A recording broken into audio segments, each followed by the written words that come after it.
मेरा यही है दीवार। जो शिष्य है वह सदैव ऋणी रहेगा, कोई कभी न उपकार चुका सकेगा। शासन महावीर भगवान की संत शिरोमणि आचार्य भगवंत 138 विद्यासागर जी महामंडल की, नवाचार्य 138 समय सागर जी महामंडल की, यूनिवर्सिटी नियम सागर जी महामंडल की, यूनिवर्सिटी सब सागर जी, अभिनंदन सागर जी, उत्कृष्ट सागर जी महामंडल की।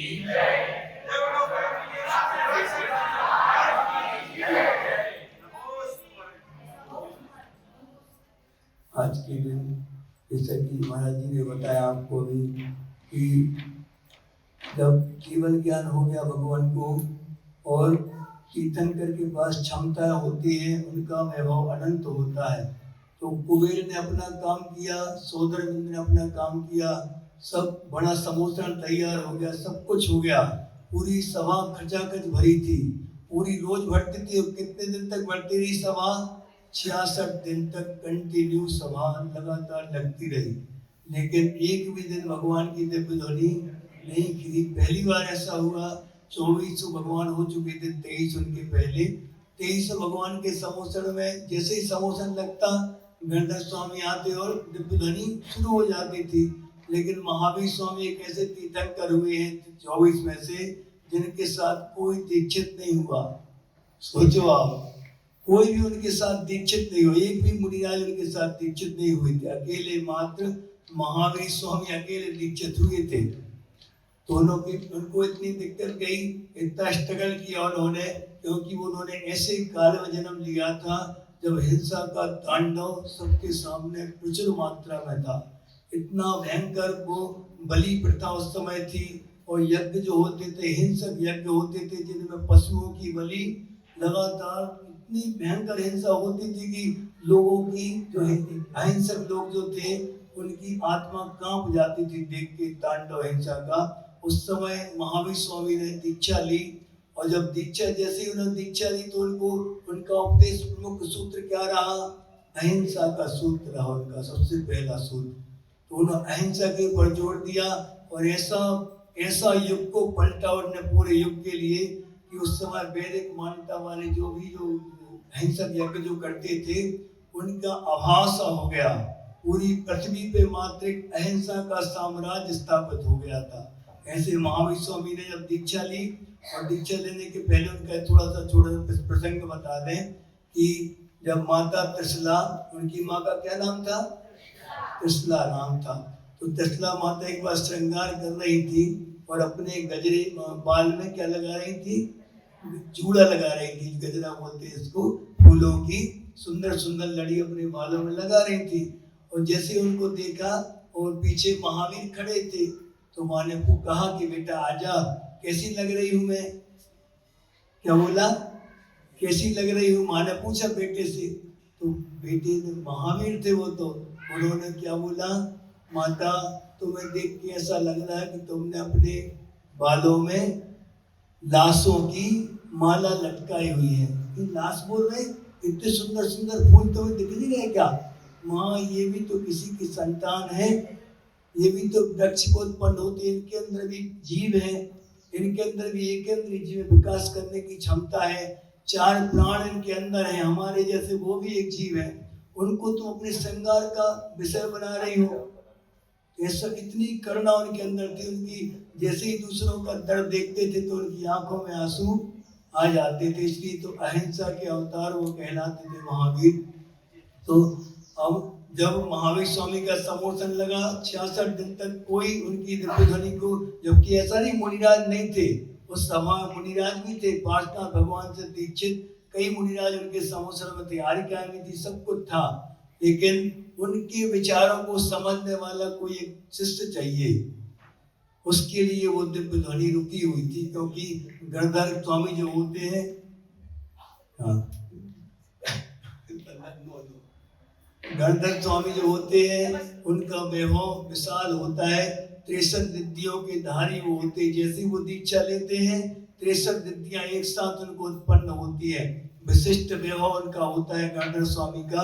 कई करोड़ों मुनिराज में एक मुनिराज गणधर परमेष्ठी बनते हैं। तो उन्होंने जब कौन से उसके पात्र कौन थे, 66 दिन तक किसी का अवधि ज्ञान काम नहीं करा, न सोदरबिंद का, न कुबेर का, न सची का। सब अवधि ज्ञानी के धारी होते हैं सब, किसी का भी अवधि ज्ञान काम नहीं कर रहा था उस समय। क्यों? क्योंकि इतना तीव्र अंतराय कर्म का उदय था सभी का। 66 दिन तक रोज समोसन लगता था, रोज अपने वापस आ जाते थे सब लोग, फिर समोसन में जाते थे, फिर वापस आ जाते थे। कैसा लगता होगा? मान लो आपकी सभा लगी, महाराज जी लोग कोई बोले नहीं, चुपचाप बैठे रहे, तो आप देख के चले जाओगे, अगले दिन तो पक्का है कोई आएगा नहीं की बात पक्की है, एक आध 2 दिन आएंगे, फिर बाद में महाराज जी बोलते ही नहीं है। लेकिन वहां पे कंटिन्यू डेली पूरी चतुर निकाय के देव आते थे और पूरे ट्रेन जाते थे और आरिका मुनि आदि सब आते थे, लेकिन भगवान मौन रहते थे। जैसे ही उनको मालूम पड़ा सोदरबिंद का अवधि ज्ञान 66 दिन के बाद काम किया, और जाके कहाँ गया वो, एक क्वेश्चन, वो कहानी आपको मालूम है पूरी, प्रश्न लेके गया, कौन सी तय कालम द्रव्य षटकम नवपद सहितम पदार्थ क्लेशा, क्लेशा क्या है, नौ पदार्थ क्या है, पूछा जब जाके गौतम स्वामी से। गौतम स्वामी नहीं तो उस समय वो इंद्रभूति थे, इंद्रभूति ब्राह्मण थे। जब पूछा तो उन्होंने कहा ये कौन से, किसने बताया तुम्हें क्वेश्चन?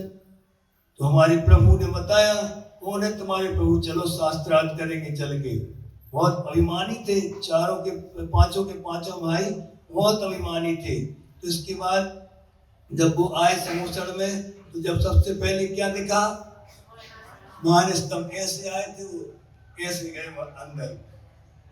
क्योंकि मान स्तंभ, जब मान स्तंभ किसका प्रतीक है? आपको कोई सर उठा के जा नहीं सकता अंदर समोसण के, ये प्रतीक है इस बात का। मान को स्तंभित कर देता, वहीं के वहीं रोक देगा मानी व्यक्ति को। मानी व्यक्ति कदम नहीं बढ़ा सकता मान समोसण में जाके। वो तो जैसे ही अंदर गए उनका मान गलत हो गया, और जैसे ही तीर्थंकर भगवान के दर्शन करे, महावीर स्वामी के जब वैभव देखा, साक्षात देखा जब महावीर स्वामी को, तो क्या हो गया, पानी पानी हो गया। और अब जो उसको ऐसा नहीं, ज्ञान तो अपार था उसके बाद। सम्यक दृष्टि को भी वही ज्ञान होता है तत्वों का, मिथ्या दृष्टि को भी होता है, अलग से कोई ज्ञान नहीं होता सम्यक दृष्टि का। लेकिन जैसे ही सम्यक दर्शन होता है, तो जितना भी उसको ज्ञान है, जितना क्षय उपशम उसका है, वो सबका सब काय में बदल जाता, सम्यक ज्ञान में बदल जाता। ये सम्यक की महिमा है। और जैसे ही भगवान के दर्शन किए, उसी समय सम्यक दर्शन, छाय सम्यक दर्शन हो गया। केवली के सुत पाद मूल में बैठ के, और साक्षात उन्होंने क्या कर लिया, छाया सम्यक दर्शन कर लिया, और केस लॉन्च किया, और क्या हो गया, मन पर ज्ञान हो गया उसी वक्त। ये तीर्थंकरों की महिमा होती। और फिर बैठ गए काय पे, हॉट सीट पे, मैंने तुरंत के दीक्षित है, पुराने महाराज जी बैठे हैं, लेकिन वो कहाँ बैठ गए, अब हॉट सीट पे बैठ के। और तीर्थंकर की उसी समय पर अगले कल से भगवान की दिव्य ध्वनि शुरू होगी। वो एकम का दिन है कल का। कल से तीर्थंकर महावीर की क्या हुई थी, प्रथम देशना शुरू हुई थी। प्रथम देशना, इसलिए इसको क्या बोलते हैं, वीर शासन जयंती। शासन किसे कहते, शासन यानी उपदेश। तीर्थंकर जो उपदेश देते हैं भक्त जीवों के कल्याण के लिए, उसे शासन बोलते हैं। उस शासन के लिए चाहे मुनिराज हो, चाहे गंधर्व परमेष्ठी हो, चाहे श्रावक श्राविका हो, चाहे पशु पक्षी हो, सभी अपने अपने अनुसार ग्रहण करते हैं और आज्ञा मान के उसको शिरोधार करते हैं। जो भगवान ने बोला है वो सत्य है, उसको हम एक क्षण उसको जिएंगे, उसको पालन करेंगे। और ये परंपरा अभी तक अबाध रूप से चल रही है। किसी ने बताया कि महाराज जी, एक बहुत अच्छा व्यक्ति था, उसने क्वेश्चन किया था कि महाराज जी, अपने जैनों में ये परंपरा अभी तक चल रही है कि मुनियों का स्वरूप नहीं बदला, इतने साल हो गए, कितने अनादिकाल से परंपरा चली आ रही है।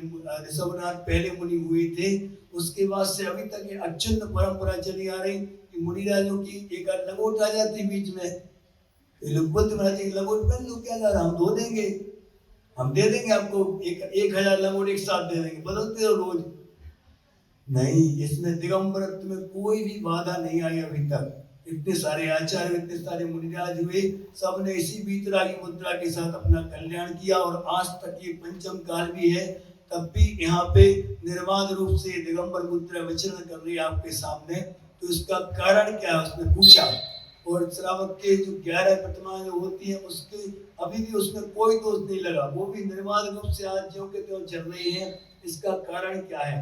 तो हमने उसमें पढ़ा, एक था पंडित कामता प्रसाद जी का एक ग्रंथ था, उसमें हमने पढ़ा, उन्होंने बहुत अच्छा कारण लिखा है इसका कि जैनों में ये परंपरा क्यों चल रही है। और अजैनों में भी ये परंपरा थी पहले, लेकिन वो सब खत्म होती जा रही, पूरा समाप्त हो गया, गुरु का स्वरूप पूरा धूमिल हो चुका है वहां पे। तो इसका कारण उन्होंने क्या लिखा?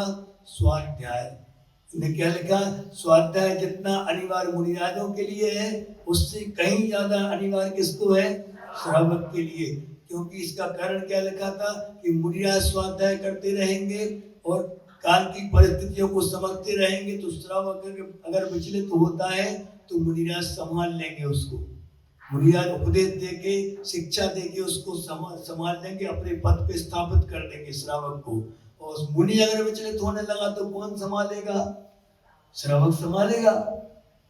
हाँ, ऐसे इंदौर में पंडित जी हैं, पंडित जी थे, पंडित रतनलाल जी शास्त्री, प्रकांड विद्वान थे और आचरणवान थे। आचार्य से प्रतिमा के साथ प्रतिमा के व्रत भी लिए थे उन्होंने। तो उन्होंने क्या करते थे, इंदौर में कई प्रकार के साधु आते, तो शीतलाचारी साधु भी आते, एसी आदि का उपयोग करते, पंखे आदि का उपयोग करते, गाड़ी घोड़ा जो भी हो वो जो भी करते हो।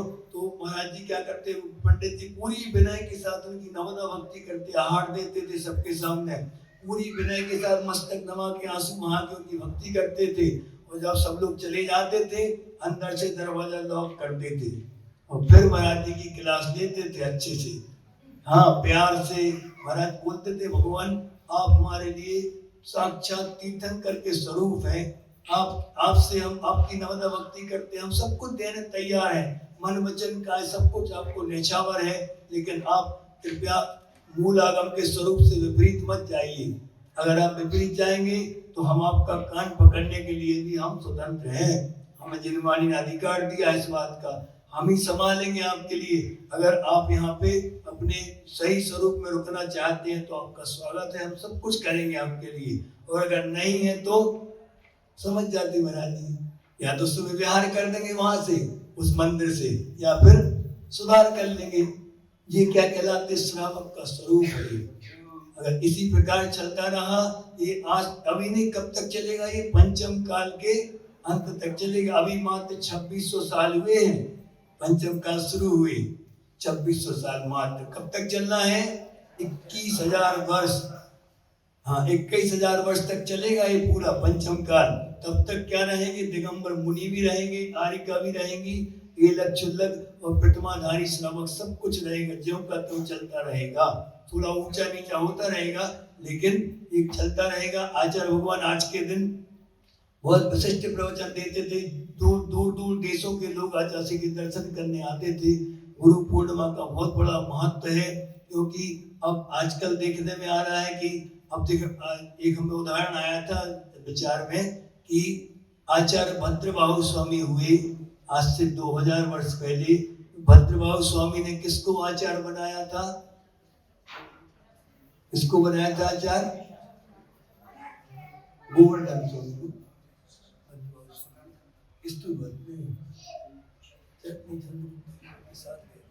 तो उसके बाद उनने जिनको आचार्य बनाया था और बोला था कि सभी शिष्य इनकी आज्ञा में रहेंगे और सभी शिष्य इनकी आज्ञा का पालन निरंतर रूप से करेंगे।